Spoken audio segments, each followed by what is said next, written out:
नमस्कार, आप सबका स्वागत करता हूं चैनल अध्ययन में। देखिए, यूजीसी नेट का रिजल्ट आ चुका है। काफ़ी बच्चे हमारे यहाँ से अभी नेट क्वालिफाई किए हुए हैं।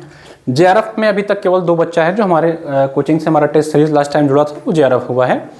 नेट काफ़ी बच्चे हुए हैं और पीएचडी वाली कैटेगरी में तो बहुत सारे बच्चे हुए हैं। तो जब से ये रिजल्ट आया है, इस कैटेगरी वाले बच्चे बहुत कॉल कर रहे हैं कि सर जो पीएचडी वाली कैटेगरी है, क्या इसका मुझे सर्टिफिकेट मिलेगा, इसकी वैलिडिटी कितनी होगी और क्या मुझे इसके थ्रू एडमिशन मिल जाएगा या नहीं। तो देखिए, 4-5 पॉइंट्स पे बातें करूंगा और डिस्कस करूंगा, क्योंकि मैंने खुद पीएचडी में एडमिशन लिया हुआ है और डॉक्टर अंतिमा मैम जो खुद पीएचडी करवा रही हैं, लास्ट ईयर उन्होंने 2 स्टूडेंट को पीएचडी के लिए, उनके अंडर में 2 बच्चे पीएचडी कर रहे हैं। तो एक बेसिक नॉलेज के साथ साथ हमें एक वहाँ का प्रैक्टिकल नॉलेज भी है कि ये प्रोसेस कैसा होता है, किन बच्चों को लिया जाता है। मैम से भी हमने रिक्वेस्ट करी है, जल्द ही मैम आप लोग को एक वीडियो के माध्यम से बताएंगे कि आपको पीएचडी इंटरव्यू की कैसे तैयारी करनी चाहिए। क्योंकि लास्ट टाइम मैम ने खुद लखनऊ विश्वविद्यालय में पीएचडी एंट्रेंस का इंटरव्यू लिया था बच्चों का, और वो पीएचडी करा भी रही है। तो उनको आइडिया है, एक रियल आइडिया है, सिर्फ बताने वाला आइडिया नहीं, जैसे हम और आप जो यूट्यूबर्स हैं बता रहे हैं कि ऐसे ऐसे होता प्रोसेस होता है, उनको रियल आइडिया है क्योंकि वो इंटरव्यूअर हैं। इंटरव्यू उनको देना नहीं है, वो इंटरव्यू ले रही हैं, तो उनको एक रियल आइडिया है। मैंने उनसे रिक्वेस्ट करी है कि आपको जल्दी ही वो एक वीडियो के माध्यम से सूचित करेंगी कि अब आप लोग को कैसे इंटरव्यू की तैयारी करनी चाहिए। इस वीडियो में हम लोग डिस्कस करेंगे कि क्या जो पीएचडी वाली कैटेगरी वाले बच्चे हैं उनकी सारी कंफ्यूजन हम दूर करने का प्रयास करते हैं। बारी बारी से कुछ पॉइंट्स पर डिस्कस कर लेते हैं। देखिए, जो आपका एक कैटेगरी इस बार इंक्लूड हुआ है पीएचडी वाली वाला, सबसे पहले समझिए कि जेआरएफ, असिस्टेंट प्रोफेसर और पीएचडी ओनली, जो ये 3 कैटेगरीज इस बार आई हैं, इन तीनों का मतलब क्या है। देखिए, जेआरएफ उन बच्चों का इस बार हुआ है जो लगभग 65 से 70% जिनका मार्क्स है। अलग अलग सब्जेक्ट विषयवार है, यानी कि 65 से 70% क्वेश्चन इनके सही हुए हैं। जैसे मान चलिए कि 150 में जिसका 95 से 100 क्वेश्चन के आसपास सही हुआ है, या 90 से 100 ले लीजिए आप, 60 से 70 के बीच में ले लीजिए। अलग अलग सब्जेक्ट की बात कर रहा हूं मैं। हिंदी की में तो कट ऑफ ज्यादा गई है, आई थिंक 98 के ऊपर कट ऑफ गई हिंदी वालों को, जो बच्चों का जेआरएफ हुआ है। देखिए, क्या हुआ ना कि नॉर्मलाइजेशन होकर कुछ बच्चों का मार्क्स बढ़ गए हैं, कुछ बच्चों कम हो गए, तो एक एग्जैक्ट आइडिया नहीं आ पा रहा है। लेकिन मैं इतना मान के चल रहा हूँ कि जो बच्चे 95 के ऊपर थे, यानी कि 98 के आसपास थे, उनका हो गया है जेआरएफ। ये 2-3 बच्चों का जो मेरे पास मैंने पूछा है उनसे जाकर के, जो दिए हैं, और बच्चों से जो मैं जानकारी लेता हूं जो साथ के हैं, तो यही बता रहे हैं कि 98 के ऊपर वालों का हो गया है। और असिस्टेंट प्रोफेसर के लिए लगभग यही 55% के आसपास जिन बच्चों का है। असिस्टेंट मतलब का इसका मतलब है नेट, ठीक है। और जो पीएचडी वाली कैटेगरीज हैं, ये बच्चे लगभग 45 से 50% क्वेश्चन पे हो गए हैं अलग अलग सब्जेक्ट में, ठीक है। और अलग अलग डेटा है कुछ कि लगभग 5000-6000 बच्चे जेआरएफ है, और लगभग ऐसे ऐसे डेटा है इन सबका, कितने कितने बच्चे किस कैटेगरी में क्वालिफाई हैं, उसका डेटा भी मेरे पास है, मैं आपको बता दूंगा। लेकिन हमारा जो मेन टारगेट है इस वीडियो में डिस्कस करने का, वो ये है कि क्या जो पीएचडी वाले बच्चे हैं उनको एडमिशन मिलेगा या नहीं मिलेगा। 2-3 पॉइंट पे डिस्कस करते हैं। पहला पॉइंट है, क्या इनको सर्टिफिकेट मिलेगा, क्या इनको सर्टिफिकेट मिलेगा या नहीं मिलेगा। तो मैं बोलूं तो हाँ, इनको सर्टिफिकेट मिलेगा, और इनकी जो सर्टिफिकेट की वैधता होगी वो सिर्फ 1 साल होगी। यानी कि आपका रिजल्ट जो अक्टूबर में आया है 2024 में, तो ये अक्टूबर 2025 तक आपका रिजल्ट वैलिड होगा। यानी कि इसके बीच में, इस 1 साल में कहीं भी पीएचडी का फॉर्म आता है किसी भी यूनिवर्सिटी में, तो आप अप्लाई कर सकते हैं, ठीक है। और अगला है, क्या इनको पीएचडी में एडमिशन मिलेगा। तो मैं बोलूंगा कि नहीं मिलेगा, बिल्कुल भी नहीं मिलेगा। अगर आप ओनली पीएचडी क्वालिफाई हैं तो आपको पीएचडी में एडमिशन नहीं मिलेगा। दिस इज अ ट्रुथ, इस बात को समझिए। हम लोग इसको देख रहे हैं, सिर्फ बताने वाली बातें नहीं कर रहे हैं, हम लोग इसको रियलाइज कर रहे हैं, समझ रहे हैं। सिर्फ पीएचडी वाली से आपको नहीं मिलेगा, नहीं मिलेगा, नहीं मिलेगा, जब तक आपके पास तगड़ा कोई सोर्स नहीं होगा।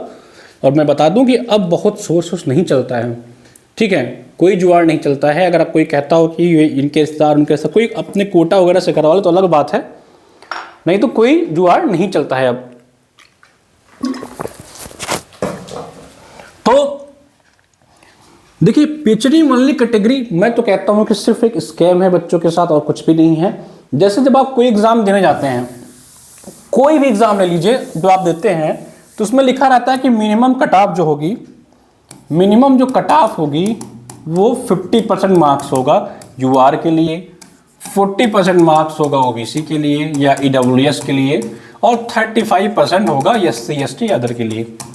मान के चलिए आपने पीसीएस का एग्जाम दिया, तो उसमें लिखा है कि मिनिमम कट ऑफ जो है, मतलब मिनिमम मार्क्स आपके इतने होना चाहिए। ये मिनिमम एक क्राइटेरिया होता है कि इसके नीचे आप रहेंगे तो आपकी कॉपी को इवेल्युएट ही नहीं किया जाएगा, आपको कंसीडर ही नहीं किया जाएगा। लेकिन इसका ये मतलब नहीं कि अगर आप मिनिमम से ऊपर चले गए तो आपका सिलेक्शन हो जाएगा। This is not reality. तो सेम वही है, जैसे मान के चलिए आप किसी एग्जाम में लिखा है कि आप 50% मार्क्स आपको मिनिमम लाने हैं, तो इसका साफ साफ मतलब यही होता है कि 50% मार्क्स के आप ऊपर रहेंगे तभी आपको कंसिडर किया जाएगा, आप कॉम्पिटिशन में हैं। बट इसका नहीं मतलब होता है, नोटिफिकेशन में साफ साफ लिखा होता है, इसका कहीं मतलब नहीं है कि आपको नौकरी दी जाएगी। तो इस बात को समझ रहे हैं। सेम वही चीज आपका जो है, सेम वही जो प्रोसेस है आपका, वही है पीएचडी ओनली कैटेगरी वालों के साथ। जो पीएचडी ओनली कैटेगरी आपकी है, इनके साथ भी सेम वही स्कैम है भैया। आपको खुश कर दिया गया है, आपको एक सर्टिफिकेट दे दिया जाएगा कि आप पीएचडी ओनली, मतलब आपने 40 से 50% मार्क्स लाए हैं और आपको लगता है कि आप जेआरएफ वालों के साथ कॉम्पीट करेंगे। जो बच्चे जेआरएफ हैं, क्योंकि जब कल कोई यूनिवर्सिटी आपको इंटरव्यू के लिए बुलाएगी, मान के चलिए कि आपको सर्टिफिकेट मिल गया। मैं एग्जांपल लेता हूं कि आपने लखनऊ यूनिवर्सिटी या बीएचयू में जो जहां का फॉर्म आया हुआ है, आपने अप्लाई किया, आपने फॉर्म अप्लाई किया और आपको इंटरव्यू की कॉल आई, ठीक है, और आपकी जो कैटेगरी है वो है पीएचडी ओनली, ठीक है। एक जेआरएफ के बच्चे ने भी अप्लाई किया है, उसको भी इंटरव्यू की कॉल आई। एक असिस्टेंट प्रोफेसर या जो बच्चा नेट क्वालिफाई है उसको भी कॉल आई, ठीक है, इंटरव्यू के लिए इन तीनों कॉल आई। और इनका जो क्राइटेरिया है वो है 70% आपका जो नेट का स्कोर है प्लस आपका इंटरव्यू का 30%। एक बात बताओ, आपके साथ पीएचडी वाली आपकी कैटेगरी है, आपके साथ जेआरएफ का बच्चा बैठा है, नेट का बच्चा बैठा है, आपको कैसा लगता है कि आपको पीएचडी में एडमिशन इन दोनों को छोड़कर आपको ले लिया जाएगा? तो दिस इज अ रियलिटी। थोड़ी घंटे के लिए, थोड़े समय के लिए खुश हो जाओ, पीएचडी वाली कैटेगरी नहीं, आंख मूंद दो तो इतना समझ में आ जाएगा कि अगर पीएचडी वाली कैटेगरी नहीं होता तो आप फेल थे, मतलब ना तो आप नेट पास थे ना तो आप जेआरएफ पास थे। इस कैटेगरी को सिर्फ इसलिए बढ़ा दिया गया है कि आप किसी भी यूनिवर्सिटी को अलग से एंट्रेंस ना कराना पड़े और वहां पे भीड़ ना हो। मान चलिए कि पीएचडी वाली कैटेगरी में अगर 50,000 बच्चों ने पास किया है, कुल मिलाकर के 1 लाख बच्चों ने पास किया है, तो कम से कम सिर्फ 40-50,000 बच्चे, जितने भी सब्जेक्ट वाइज बच्चे हैं जो पास हैं, जो क्वालिफाई कर गए, सिर्फ वही अप्लाई करें, अलग से यूनिवर्सिटी के ऊपर बर्डन ना आए। सिर्फ पीएचडी वाले का यही मतलब है, यही फायदा है और कुछ नहीं है। This is the minimum cut off, इस बात को समझिए, this is the minimum cut off to apply for PhD admission, nothing else. This is not a criteria for selecting you in a PhD admission. इस बात को समझिए आप। आपको अगर लगता है कि आपने क्वालिफाई कर लिया, कई बच्चे कॉल कर रहे हैं कि सर यहाँ अप्लाई कर दें, वहाँ कर दें, सर मेरे भाई समझो इस बात को, नहीं मिलेगा एडमिशन। बहुत बच्चे हैं, बहुत जेआरएफ वाले पढ़े हुए, पहले उनको मिलेगा, ठीक है। आई होप आप समझ गए होंगे। मैं पीएचडी वाली कैटेगरी है तो आप अपने आप को फेल मानो, ठीक है। कहीं अप्लाई मत करो, फिर से तैयारी करो, क्योंकि दिसंबर में एग्जाम है। अभी झमेले मत पड़ो कि यहाँ भर दूँ वहाँ भर दूँ फॉर्म, कुछ फायदा नहीं होगा उसका, केवल समय खराब करोगे। इस बात को समझो, 10 जगह से जा करके समय खराब करने की जरूरत नहीं है, ठीक है। और बाकी कल मैम जब आपको बताएंगे कि इंटरव्यू में क्या क्या होता है। बाकी जो बच्चों का जेआरएफ हो गया है और या नेट वाला पास है, वो अलग यूनिवर्सिटी का फॉर्म आ रहा है, आप लोग अप्लाई धड़ाधड़ अप्लाई करो, ठीक है, देर मत करिए, क्योंकि फॉर्म आ गया है और एडमिशन भी बहुत जल्दी इसके चालू हो जाएंगे, ठीक है। बाकी अगर आप पीएचडी एंट्रेंस की तैयारी कर रहे हैं तो हमारे पास 2 कोर्सेज अवेलेबल हैं। एक तो हमारा हिंदी साहित्य का पीएचडी का कोर्स अवेलेबल है, दूसरा रिसर्च मेथोडोलॉजी जो कॉमन होता है। जो देखिए कुछ यूनिवर्सिटी जो हैं नेट के बेसिस पे तो ले ही रही हैं, वो साथ ही साथ अपना रिटर्न का एग्जाम भी करवाएंगी, ठीक है। और नहीं भी एग्जाम करवाएंगी तो जब आपका इंटरव्यू होगा जब आपका इंटरव्यू होगा तो उसमें आपके सब्जेक्ट के साथ साथ आपके रिसर्च मेथोडोलॉजी पे क्वेश्चन पूछे जाएंगे। तो ऐसा है नहीं कि आप बच जाएंगे, वहां पे पढ़ना तो आपको पड़ेगा ही। तो हम लोग ने बहुत ही मिनिमम प्राइस में ये कोर्सेज अवेलेबल करवाए हैं। अगर आपका हिंदी साइंस सब्जेक्ट है तो हमने इसमें आपको पूरा मटेरियल दे रखा है, क्लास दे रखा है, आप इसको रिवाइज करके चले जाएंगे तो एटलीस्ट इंटरव्यू में आपके मार्क्स मैक्सिमम मार्क्स आ जाएंगे। क्योंकि जेआरएफ होने के बाद भी आपका कंपटीशन आपके बच्चों से अगर होगा तो इंटरव्यू के बेसिस पे आप छट जाएंगे।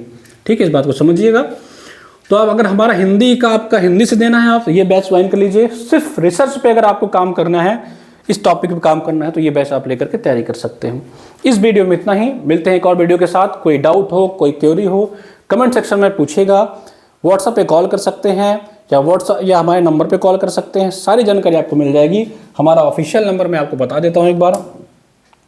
हमारा ऑफिशियल जो नंबर है वो है 9450403952। ये हमारा ऑफिशियल नंबर है। इस नंबर पे आप कॉल करके पूरी जानकारी ले सकते हैं, या कमेंट सेक्शन में कोई और डाउट हो तो पूछिए। आई थिंक आपको ये क्लियर हो गया होगा, इस रियलिटी को आप लोग समझ गए होंगे। मिलते हैं एक और वीडियो के साथ, तब तक नमस्कार।